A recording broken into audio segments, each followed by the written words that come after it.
Authorized police records. Factual video evidence. Raw enforcement. This is bodycam incident reports. Get off the truck. Hands up, now.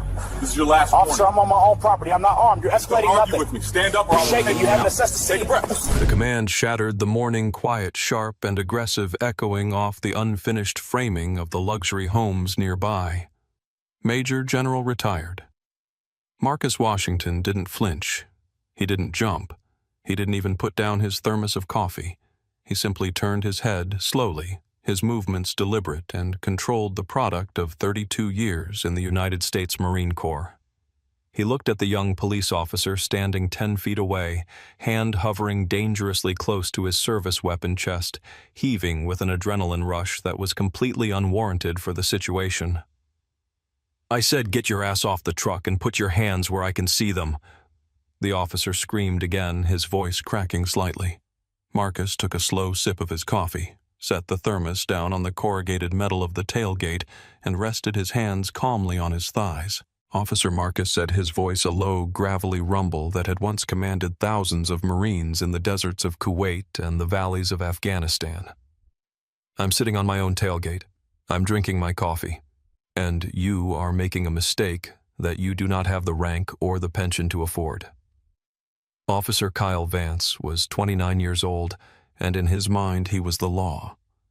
He had been with the department for 6 years, and in that time he had accumulated 14 citizen complaints. 14.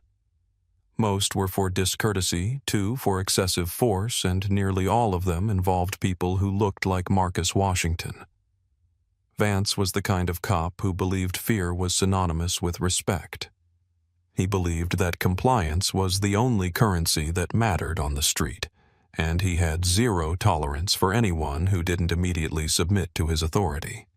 He didn't see a retired 2-star general. He didn't see a man who had earned the Distinguished Service Medal and a Purple Heart. He saw a black man in a t-shirt and work boots sitting on the back of a Ford F-250 in a neighborhood where the homes started at $1.5 million. In Vance's world, those two things didn't go together. In Vance's world, Marcus was a threat, an intruder, a problem to be neutralized. "Last warning," Vance snarled, stepping closer, infringing on the personal space that combat veterans usually guarded with lethal efficiency. "You're trembling," Marcus noted, not as an insult, but as a tactical observation. "Your adrenaline is redlining. You have no cover, you haven't assessed the situation, and you're escalating a non-event. Take a breath, son, before you do something you can't undo." Calling Kyle Vance son was the spark that lit the fuse. Vance didn't want advice. He wanted submission. He had arrived at the scene with a narrative already written in his head, a loitering suspect potentially casing construction sites for copper wire or tools refusing to leave. He wasn't there to investigate. He was there to enforce. And Marcus Washington, with his calm demeanor and refusal to look at the ground, was shattering Vance's fragile ego with every passing second. This confrontation wasn't just about a trespassing call anymore. It was a contest of wills. On one side, a man whose authority came from a badge and a gun. On the other, a man whose authority was forged in fire and blood. And only one of them knew exactly who he was. To understand how a decorated war hero ends up staring down the barrel of a wrongful arrest on a Tuesday morning, you have to understand the place. Harborview Estates was the newest, most exclusive development in the county. It was a sprawling labyrinth of cul-de-sacs, manicured lawns, and half-built mansions that smelled of fresh pine and ambition. It was the kind of place where doctors, lawyers, and successful business owners moved to signal to the world that they had made it. Marcus had purchased Lot 42, a prime half-acre, overlooking the valley with cash. It was his retirement gift to himself and his wife Sarah, after 3 decades of moving from base to base, living in government housing, and deploying to God-forsaken corners of the globe. He had hired the contractors, approved the blueprints, and spent his mornings driving his pristine dark blue Ford F-250 to the site to watch the progress. It was his ritual. He would bring a thermos of black coffee, spread his blueprints out on the tailgate, and watch the sunrise hit the framing of what would be his forever home. He wasn't bothering a soul. The nearest occupied house was 3 lots away. The construction crews knew him. They called him the General and waved when they passed. But on this particular Tuesday, the regular crew was late and someone else was watching. Brent Carter was 36 years old and the newly appointed Community Association Manager for Harborview Estates. Brent was a man who derived his sense of worth from the enforcement of rules, bylaws regarding fence heights, grass length, and the approved shades of beige for exterior paint. He drove a leased sedan and wore suits that were slightly too shiny. He took his job very seriously, viewing himself not as a property manager, but as the gatekeeper of civilization within the subdivision. At 8:15 a.m., Brent was doing his rounds looking for violations when he spotted the blue truck parked on Lot 42. He slowed down, squinting through his windshield.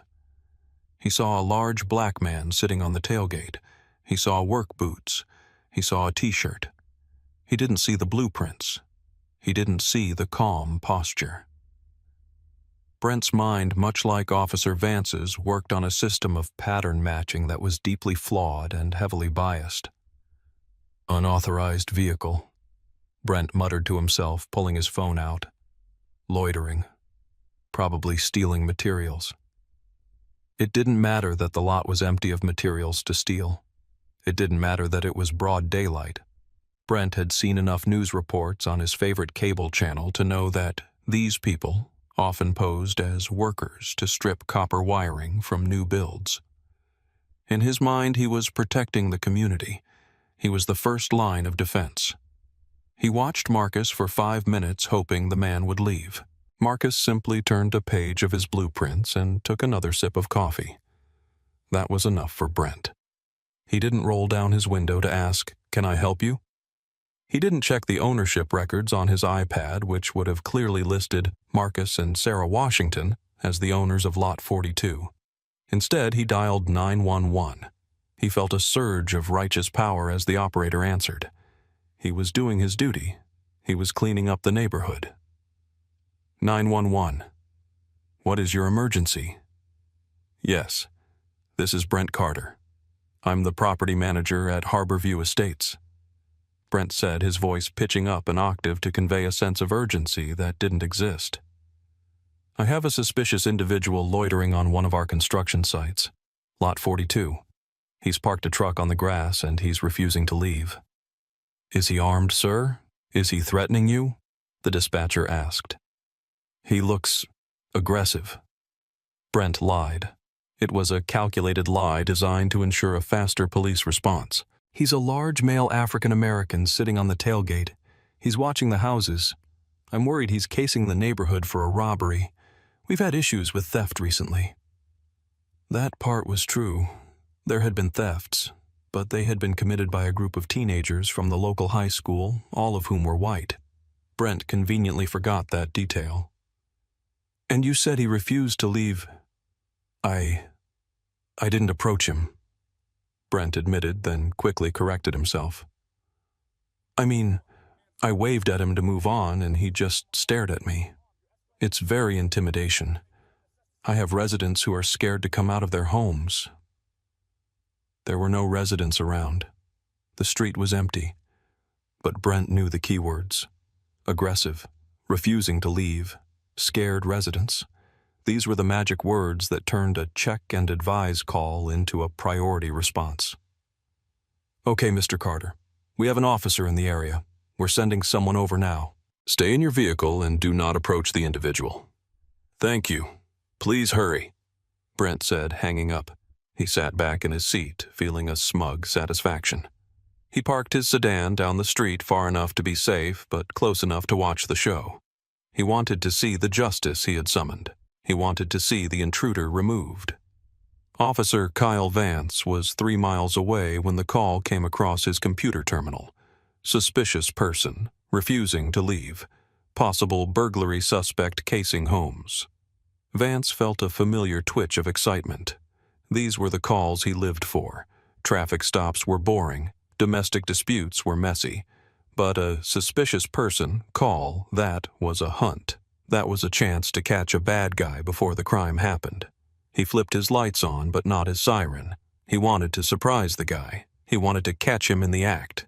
He sped through the suburban streets, his mind already categorizing the suspect as guilty. Black male in a high-end neighborhood, sitting on a truck, refusing to move.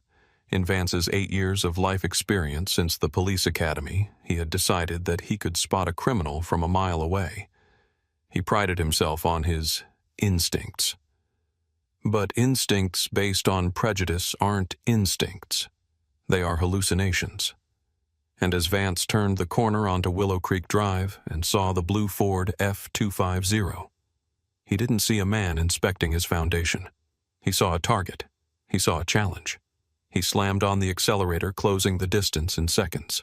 Marcus heard the cruiser before he saw it. The aggressive whine of the engine accelerating in a residential zone was unmistakable. He didn't look up immediately. He was examining a discrepancy in the load-bearing wall schematic on page 4 of his blueprints. He marked the spot with a red pen, then capped it. The police cruiser screeched to a halt at a 45-degree angle directly in front of Marcus's truck, blocking him in. It was a tactical power move, aggressive and unnecessary. Marcus sighed. Here we go, he thought. He had given the talk to his son 20 years ago. He knew the statistics. He knew the reality of being a black man in America, regardless of the stars on his collar or the flag on his shoulder. Officer Vance burst out of the car. He didn't walk, he stormed. His hand was already resting on the grip of his holstered firearm, the retention strap unsnapped. "Get off the truck now." That brought them to the present moment. The standoff. The framing of the house cast long shadows across the dirt lot. The morning birds had stopped singing, silenced by the shouting. "I asked you a question," Marcus said calmly, remaining seated. "Am I being detained, officer, or am I free to finish my coffee?" "You are trespassing on private property," Vance yelled, closing the distance to 5 feet. "And you are failing to comply with a lawful order. Stand up and turn around." "Private property." Marcus repeated, a dry chuckle escaping his lips. "You are absolutely right.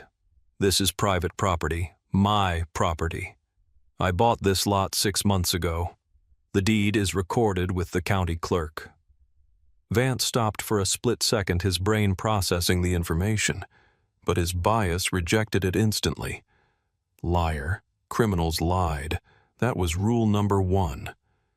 This guy in the dirty work boots owning a $500,000 lot, impossible. He was stalling. He was making up a story to cover his tracks. "I don't care what you claim." Vance spat, his face flushing red. "You don't live here. We have a report of you loitering and intimidating residents. Now let me see some ID. Now. If you would like to see my identification," Marcus said, his voice dropping to a tone of icy command, "I will reach into my back right pocket. I am telling you this so you do not mistake my movement for aggression. I am going to move slowly." "Just do it," Vance barked, twitching. Marcus moved his hand slowly toward his back pocket. It was a movement he had done 1,000 times.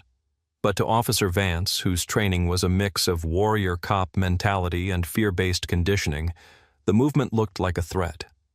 He didn't wait. He didn't let Marcus produce the wallet that contained his retired military ID and his driver's license with the correct address. Vance lunged. The physical contact was immediate and violent. Vance grabbed Marcus by the left arm and yanked.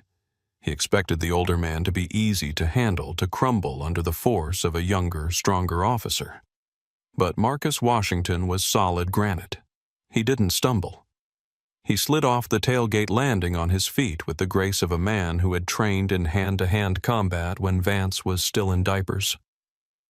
"Turn around. Stop resisting," Vance screamed, playing to the imaginary audience, trying to justify the force he was using. "I am not resisting," Marcus stated loudly and clearly. He did not pull away, but he did not yield his balance. I am complying. You are assaulting a citizen. Hands behind your back. Vance kicked Marcus's legs apart, forcing him to spread his stance, then wrenched Marcus's arm up behind his shoulder blade in a joint lock that was designed to cause pain.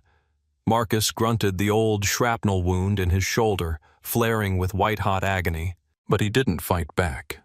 He knew that if he fought back, if he even twitched in a way that could be interpreted as a threat, this nervous, arrogant child with a badge would shoot him. And then the story would be, officer fears for life, not veteran inspects home. So Marcus took the pain. He let Vance shove him against the side of his own truck. You are making a grave error, Marcus said, his cheek pressed against the cold metal of his F-250. My wallet is in my back pocket. My identification is in there. Check it. Shut up, Vance panted, struggling to get the handcuffs out. He snapped the cold steel onto Marcus's right wrist, then grabbed the left, forcing them together. Click, click. The sound was final. Across the street, a pickup truck full of framers had pulled up. They were watching. Two of them, burly men in neon vests, had their phones out. They were recording. Hey, one of the framers yelled. That's the general. What the hell are you doing? Vance whipped his head around. Back up, police business. Back up or you're next. He owns that lot, the framer shouted back, not backing down. He's been here every Tuesday for 3 months. You're arresting the owner. Vance ignored them. He couldn't stop now. He was committed. If he stopped, he admitted he was wrong. If he stopped, he showed weakness. He grabbed Marcus by the bicep and marched him toward the cruiser. Marcus walked with his head up, his dignity intact, despite the handcuffs biting into his wrists. He looked directly at the lens of the framer's phone as he passed. He gave a small nod. Record this, the nod said. Let the world see. You're going to jail for trespassing and resisting arrest, Vance said, shoving Marcus into the cramped back seat of the cruiser. We'll see who owns what when we get downtown. Marcus shifted his legs, trying to find a position that didn't scream in agony.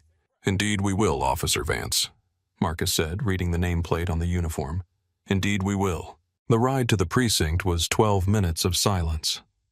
Vance drove with the aggressive, jerky motions of a man trying to convince himself he was in control. He radioed ahead. 1 male in custody. Trespassing. Resisting. Non-compliant. He was building his paperwork in his head, stacking charges to bury the mistake he was slowly starting to realize he might have made, but his pride wouldn't let him turn the car around. In the back seat, Marcus Washington went into a meditative state. He cataloged the facts. Time of arrest, 8:42. Location, Lot 42, Harborview Estates. Officer K. Vance, badge number 492. Force used excessive joint manipulation, tight restraints. Probable cause, none. He was building a dossier. They arrived at the precinct. Vance pulled into the sally port, the garage door rattling shut behind them. He hauled Marcus out of the car. Marcus's t-shirt was wrinkled. His arms ached, but his eyes were clear. Vance paraded him through the back intake door, past the holding cells, and into the processing area.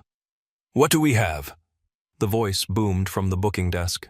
Sergeant Thomas "Gunny" Miller was a fixture at the precinct. 55 years old, thick neck, shaved head, and eyes that missed nothing. He was a former Marine gunnery sergeant who ran the booking floor with absolute precision. He had little patience for rookies and zero patience for stupidity. Vance pushed Marcus toward the bench. Trespassing at the new estates. Guy wouldn't identify, resisted arrest, caused a scene. Sergeant Miller looked up from his computer. He looked at Vance. Then he looked at the prisoner. The color drained from Miller's face so fast it looked like he'd been unplugged.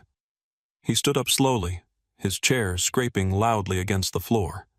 He walked around the desk, his eyes locked on Marcus. General, Miller whispered. Marcus looked at the sergeant. A flicker of recognition. Sergeant Miller, 1st Marine Division, Camp Pendleton, 2004. Miller's jaw dropped. Sir, Major General Washington. Retired. Marcus corrected gently.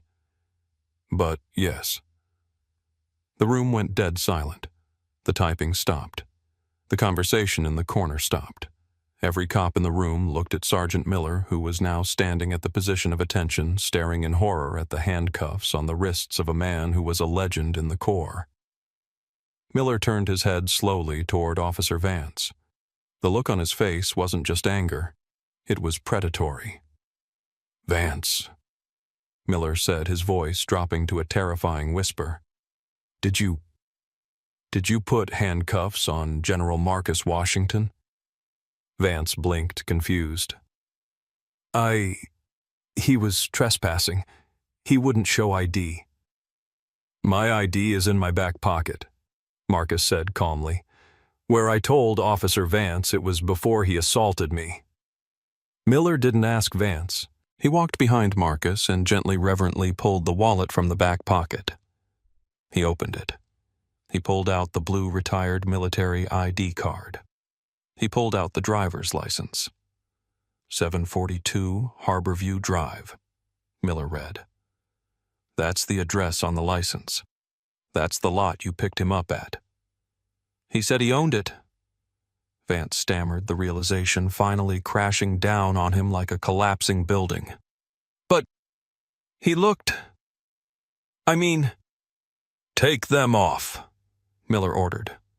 "Sarge, I have to process." "I said take them off." Miller roared, the sound echoing off the concrete walls.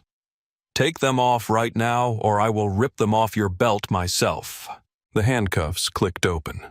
Marcus rubbed his wrists, revealing deep red indentations where the metal had cut into his skin. He didn't complain. He just looked at Vance with a disappointment that was heavier than anger. "Captain's office. Now," Miller barked at Vance. "And you, sir." He turned to Marcus, his demeanor shifting instantly to deference. "Please, come with me. Can I get you coffee? Water? I am so incredibly sorry, General." "Water would be fine, Sergeant," Marcus said. Minutes later, the precinct Captain Robert Henderson stormed into the room.